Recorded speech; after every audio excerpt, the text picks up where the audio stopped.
sistémico.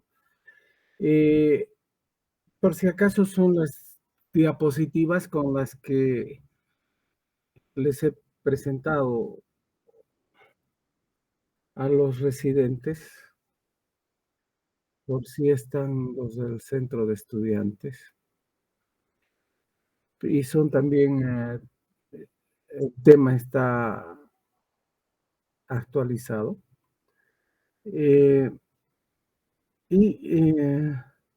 Para hablar del lupus eritematoso sistémico, lo primero que hay que saber es de que hay varias formas de lupus. Cuando a uno le hablan de lupus, no siempre le hablan de lupus eritematoso sistémico. ¿Quién está al otro lado? A ver, uno de ustedes. ¿Está Iván? Acá, doctor. Ya, vamos a interactuar contigo, Iván. ¿Ya? Listo, doctor. Si no, voy a estar como en sesión espiritista. ¿Ya? Entonces, Iván, hay varias formas de lupus. Y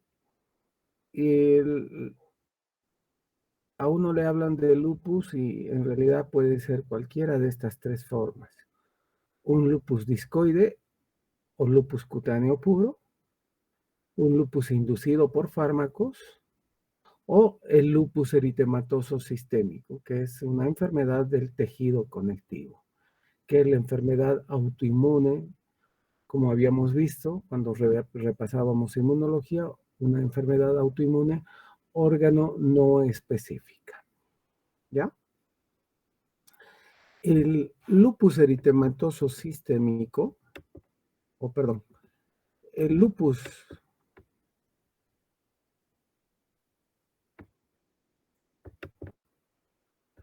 discoide es un lupus o es una lesión de tipo cutánea eritematosa que tiene las mismas características del lupus discoide del lupus eritematoso sistémico. Histopatológicamente se parecen mucho, pero es una reacción de hipersensibilidad tipo 4 secundaria a algún tipo de reacción a distancia. Vamos a ver al final unos cuadros clínicos de pacientes con lupus discoide, por ejemplo. En este caso es una paciente que tenía una infección de tipo tuberculosa en otro sistema que no era la piel y que estaba haciendo una reacción de hipersensibilidad a nivel de la piel y que parecía o simulaba ser un lupus eritematoso sistémico y en realidad lo que tenía era un lupus discoide cutáneo. Una vez que se hizo el tratamiento, desaparecieron las lesiones discoides o el lupus discoide cutáneo. ¿Entendido? El lupus inducido por drogas es una reacción al medicamento, algún tipo de medicamento. Hay algunos medicamentos que producen o se asocian más al lupus inducido por fármacos. Por ejemplo, está la hidralazina, está el propiltiuracilo. Hay varios medicamentos que son más inmunogénicos que otros.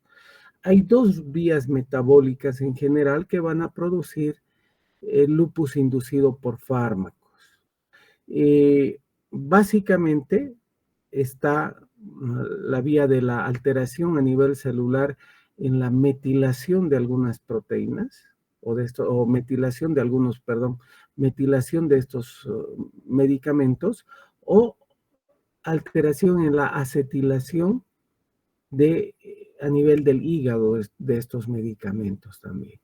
Entonces, son pacientes que en general cumplen criterios de lupus eritematoso sistémico, tienen muchas manifestaciones, como vamos a ver, del lupus eritematoso sistémico, lo que sí no tienen compromiso cerebral, no tienen compromiso renal en general. Sería muy raro encontrar compromiso renal, compromiso cerebral en este tipo de pacientes de lupus inducido por fármacos.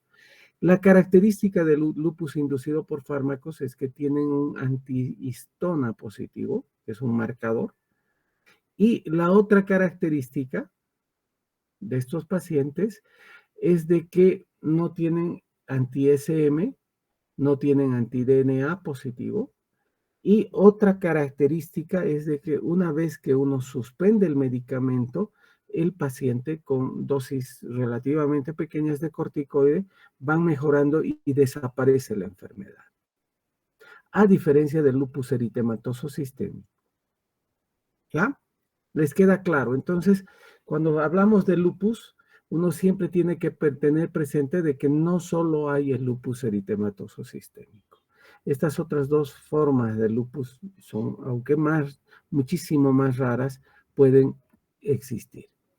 Este es el concepto que había de lupus eritematoso sistémico. Es una enfermedad autoinmune crónica que afecta el tejido conectivo, caracterizada por inflamación y daño de tejidos mediado por el sistema inmune, específicamente debido a la unión de anticuerpos unidos a las células del organismo y depósito de complejos inmunes.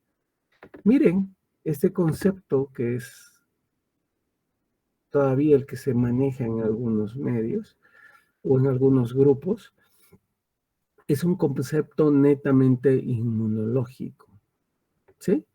Enfermedad autoinmune crónica, órgano no específica, o sea, del tejido conectivo, produce inflamación, ¿sí?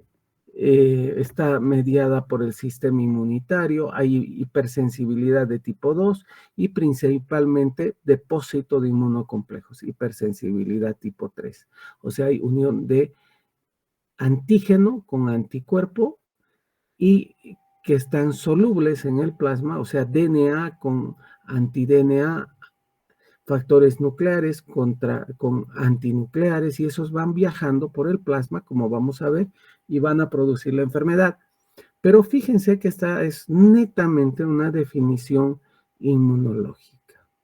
Ya hace algunos años, fíjense, más o menos unos 4 años, empieza a cambiar el concepto de lupus y lo definen como un trastorno autoinmune multisistémico complejo que produce en muchos casos daño irreversible, baja de la calidad de vida y disminución de la esperanza de vida, y hay factores genéticos y ambientales que juegan un papel importante en su patogénesis. Las manifestaciones y la severidad de la enfermedad varían según los orígenes raciales y étnicos y el nivel socioeconómico de los pacientes. O sea, acá ya no solo hablamos del factor autoinmune multisistémico, también hablamos de los factores genéticos, factores ambientales y hablamos del factor racial, étnico y socioeconómico, porque como vamos a ver, son factores que van a marcar el pronóstico de esta enfermedad. Y si uno no toma en cuenta el factor socioeconómico, el factor de educación del paciente, el paciente va a ir muy mal. El paciente no va a tener un buen pronóstico. Y lamentablemente en nuestro país, el pronóstico del lupus eritematoso sistémico, sobre todo, está dado por el factor socioeconómico y de educación.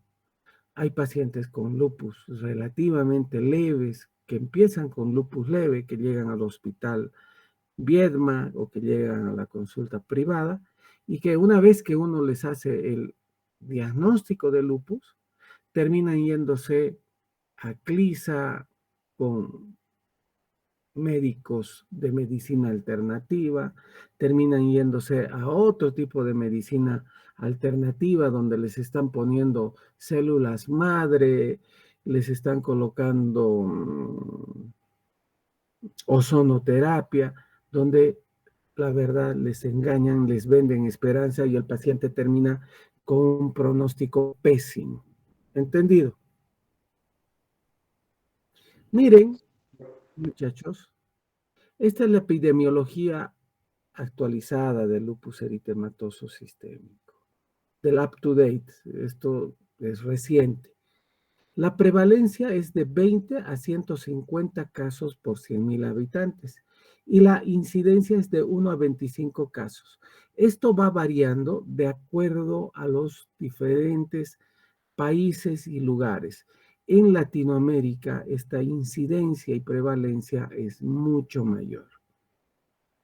En Latinoamérica, por el factor racial que tenemos, la incidencia es mayor. La relación según sexo es de 7 a 15 mujeres por un varón, y eso va a variar de acuerdo a la edad reproductiva. En niños antes de la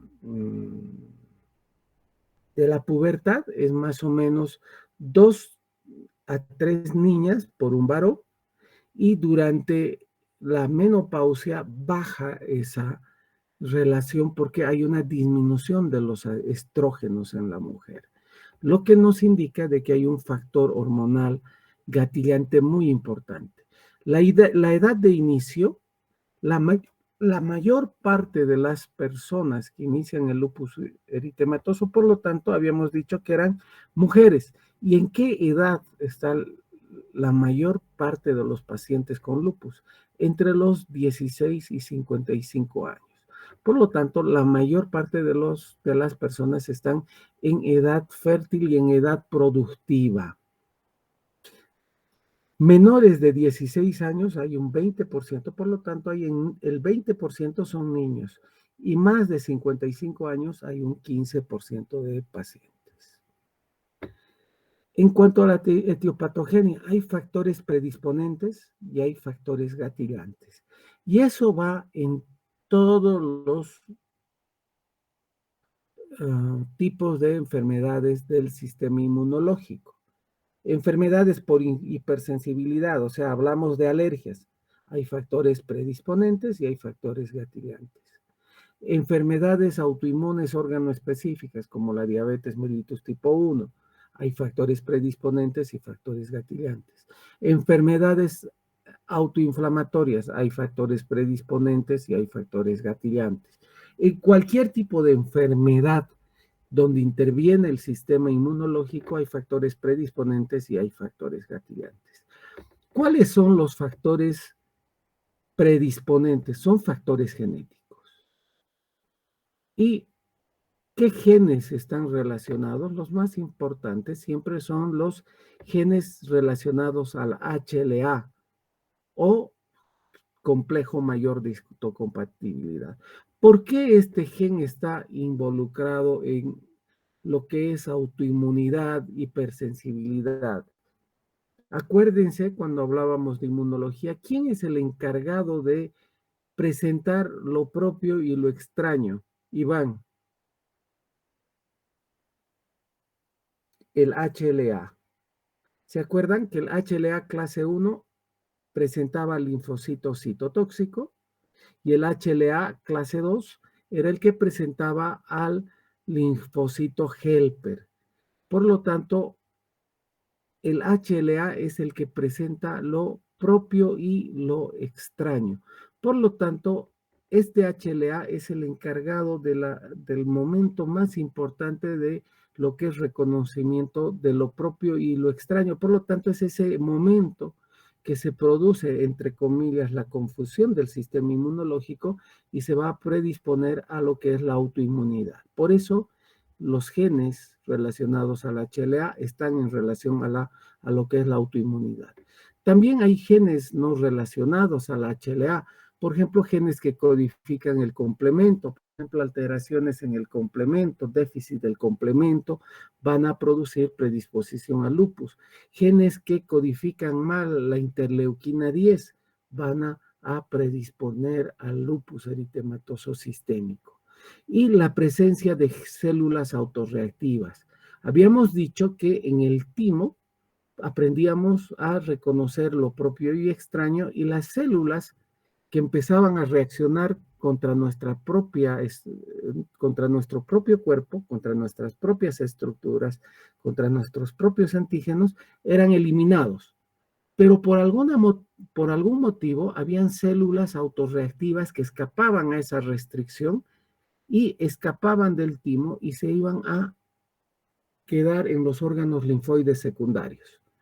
Y quedaban ahí quiescentes, calladitas, escondidas en el sistema retículo endotelial, y al estar escondidas esperaban un factor gatillante. Y una vez que aparecía el factor gatillante, empezaban a producir autoinmunidad. ¿Cuáles eran estos factores gatillantes? Factores neuroendocrinos y factores ambientales. ¿Cuáles son esos factores neuroendocrinos? Están los estrógenos, por eso era mucho más frecuente en mujeres en edad fértil, por la presencia elevada de estrógenos, y el estrés físico y psicológico era el que gatillaba también el lupus. No solo hablamos de estrés psicológico, el que a uno de ustedes le termine, por ejemplo, su chica, ese es un estrés psicológico, pero el estrés físico, por ejemplo, el que ustedes estén sometidos a exámenes seguidos y además no estén durmiendo bien, no estén comiendo bien, ese es un estrés físico. Entonces, eso puede ir gatillando un lupus eritematoso sistémico, siempre y cuando hayan factores genéticos predisponentes más factores gatillantes. Ahora, no es una relación causal directa, tienen que haber muchos factores que se llama factores predisponentes, factores gatillantes. Por ejemplo, tiene que haber estrés, tiene que no de repente ser además mujer joven con gran carga estrogénica, y además tiene que haber un factor ambiental. Puede ser una infección, por ejemplo, por un citomegalovirus, además se pilló un citomegalovirus o algún otro tipo de virus, o de repente esa persona ha estado soleándose como camarón o como ostra, estaba ahí soleándose, o no como, sí, pues como camarón, o como uno de estos bichos ahí estado botado en la playa y se ha estado soleando. Entonces, la luz ultravioleta, como vamos a ver, va a desencadenar, va a ser un factor gatillante de lupus eritematoso sistémico. Entonces, en la patogenia intervienen factores predisponentes, factores genéticos, factores gatillantes, que son los neuroendocrinos, y ambientales. Y en el lupus eritematoso sistémico, la luz ultravioleta, que no solo va a gatillar el lupus, sino va a dar un factor de gravedad para activación de todos los órganos y tejidos. Fíjense en la inmunopatogénesis, qué es lo que sucede. Esta es la luz ultravioleta, hagan de cuenta que el sol manda un haz de luz, ¿sí? Este haz de luz llega a la piel del paciente. Esta es una célula. ¿Están viendo, muchachos? Sí, doctor. Este es un haz de luz. Esta es la luz ultravioleta, el puntero láser. Choca contra la célula del queratinocito, entra al núcleo y induce apoptosis del núcleo. Y ese núcleo muere, y esa célula muere, y empieza a soltar factores nucleares. Estas cosas negras de acá son factores nucleares. Y estos factores nucleares van saliendo de esta célula y van a presentar estos anticuerpos, se van a pegar a estas células o a estos antígenos. Pueden ser factores nucleares y estos son antinucleares, o puede ser DNA, o puede ser Rho, puede ser LA, lo que se llama también SSA, SSB, o el factor Smith o el SM también, y son presentados a la célula dendrítica. Esta célula dendrítica ya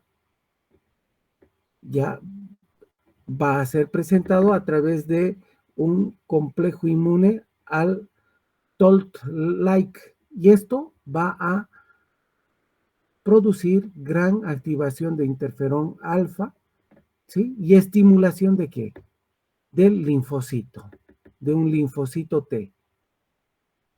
Ya, un linfocito T autorreactivo, y este linfocito también va a inducir la activación del linfocito B y gran activación de mayor cantidad de anticuerpos, mediada por interleuquina 10, interleuquina 6.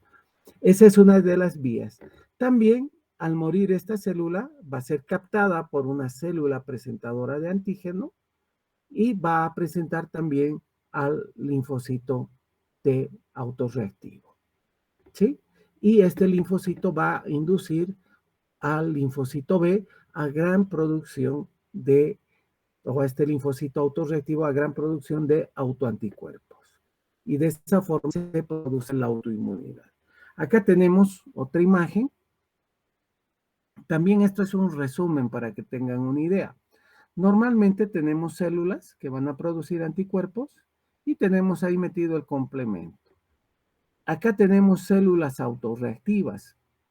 Acá se han producido ya los autoantígenos que han sido producidos por la presencia de la muerte por apoptosis, por inducción de la luz ultravioleta, ¿verdad? Y estos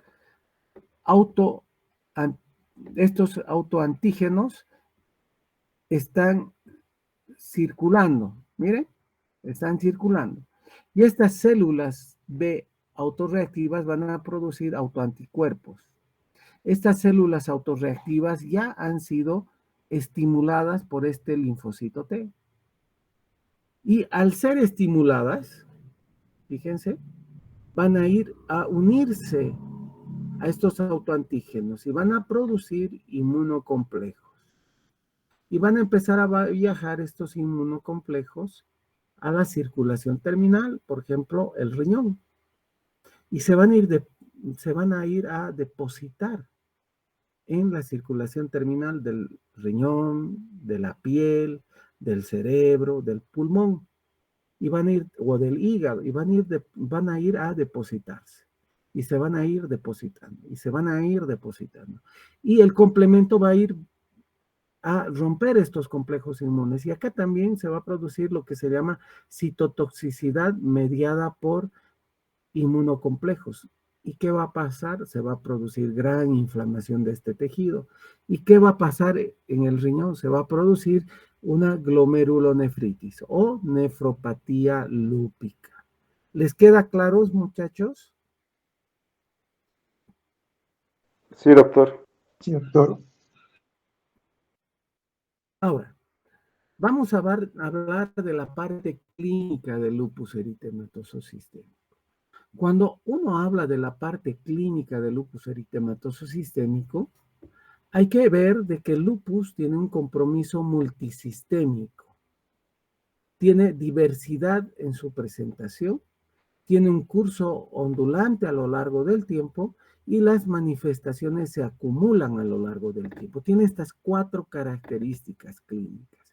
¿Qué significan estas 4 características? 1, compromiso multisistémico. Les había dicho cuando hablábamos de inmunología, de la parte general, de que era una enfermedad autoinmune órgano no específica, que era la enfermedad autoinmune más pleomórfica, que podía comprometer cualquier órgano y sistema, comprometía desde el pelo hasta el dedo gordo del pie.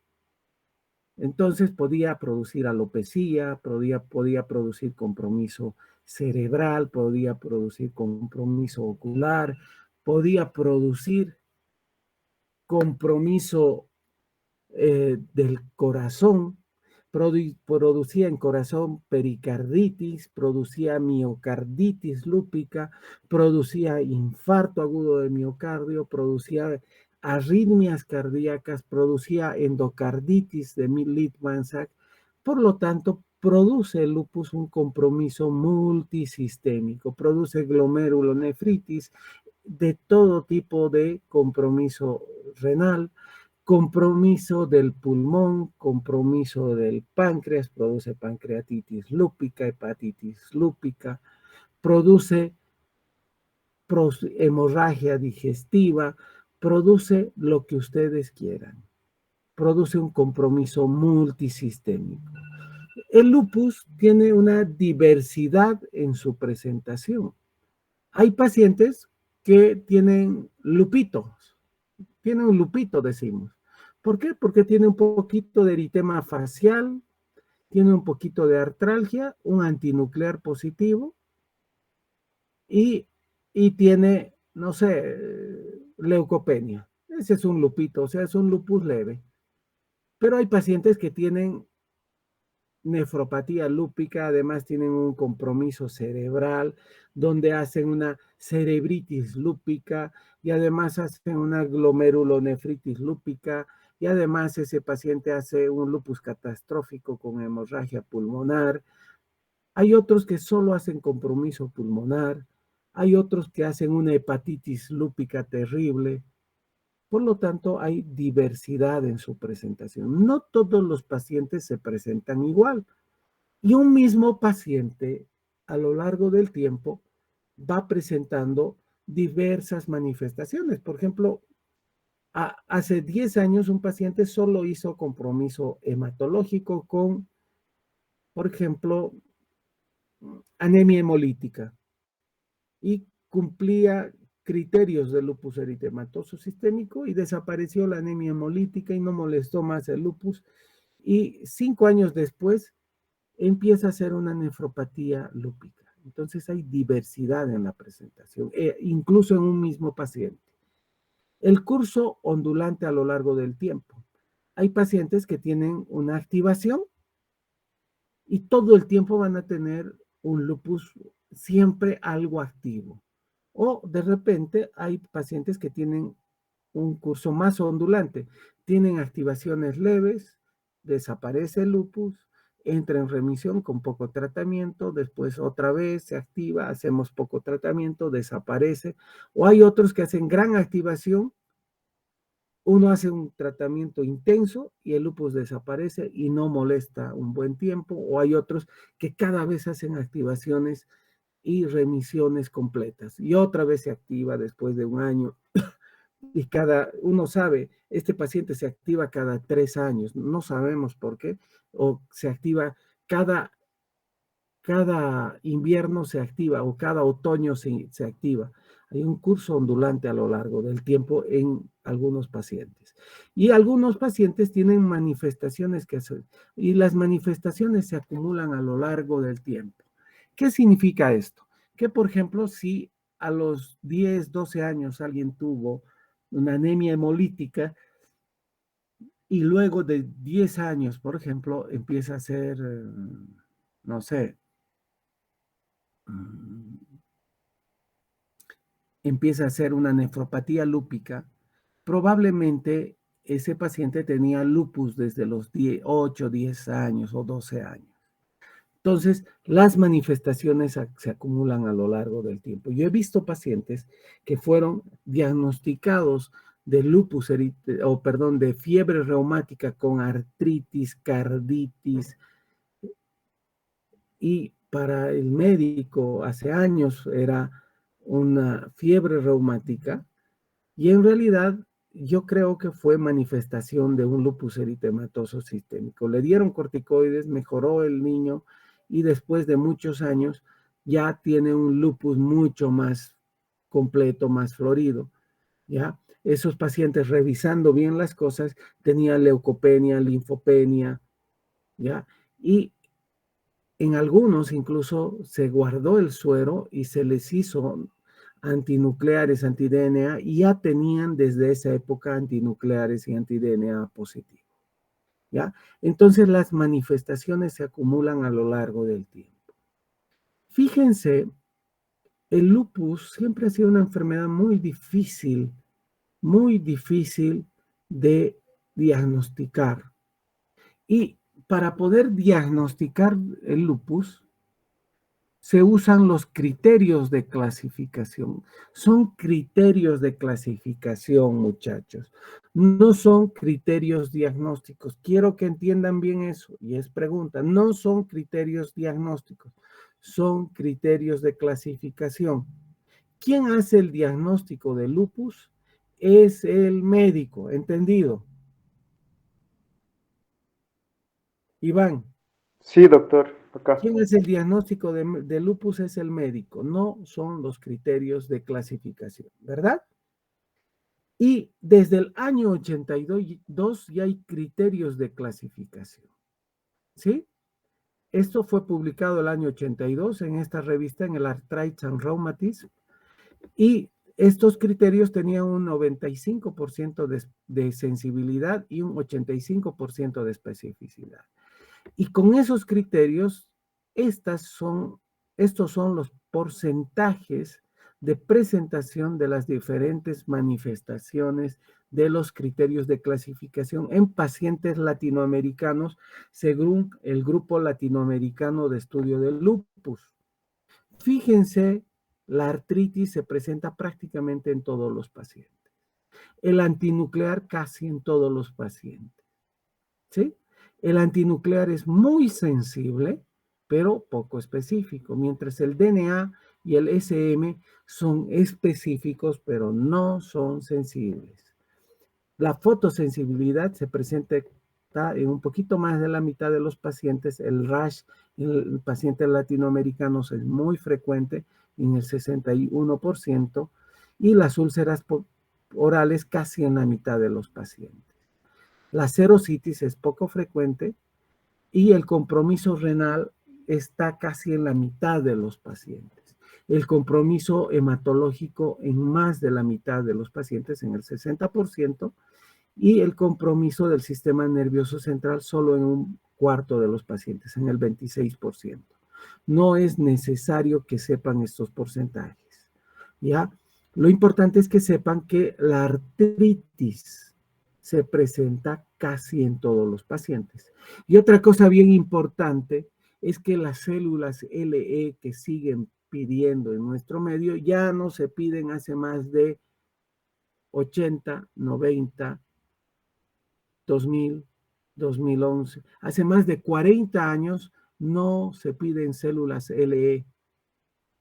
Y el DNP no entra en criterios diagnósticos desde hace más de 40 años y todavía aquí en Bolivia y en Cochabamba siguen pidiendo células LE y anti-DNP. Si alguien puede pedir células LE y anti-DNP, están 40 años retrasados. ¿Entendido? Sí, doc. Estos criterios de clasificación tenían ciertas falencias de las cuales vamos a hablar.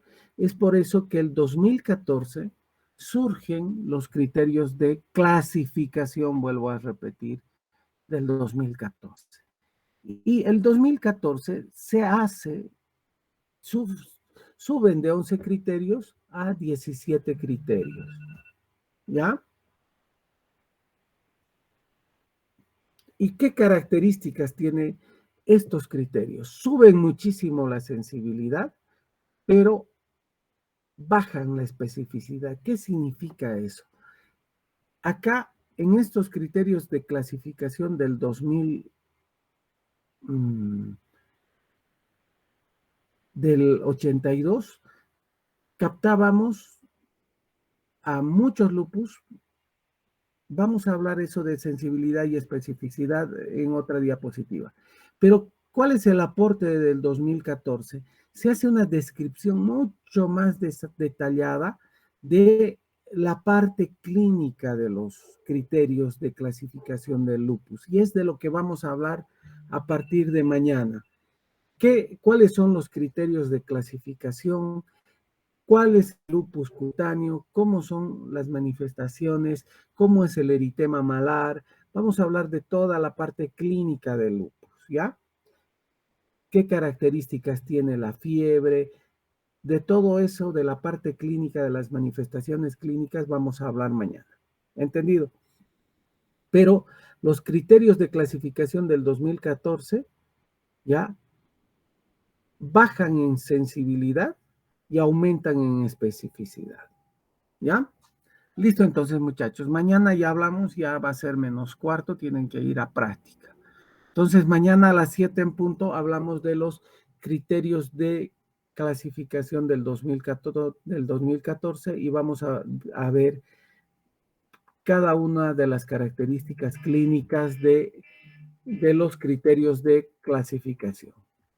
¿Qué características tiene la artritis? ¿Qué características tiene cada una de estas cosas? ¿Ya?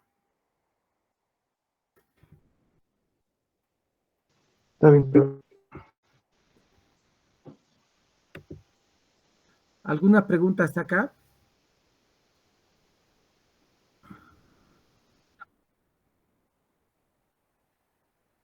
Claudia, ¿estás?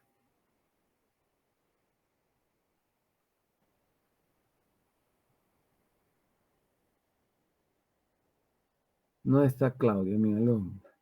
Ni tampoco Lucero. Ya, listo, muchachos. Hasta luego, doctor.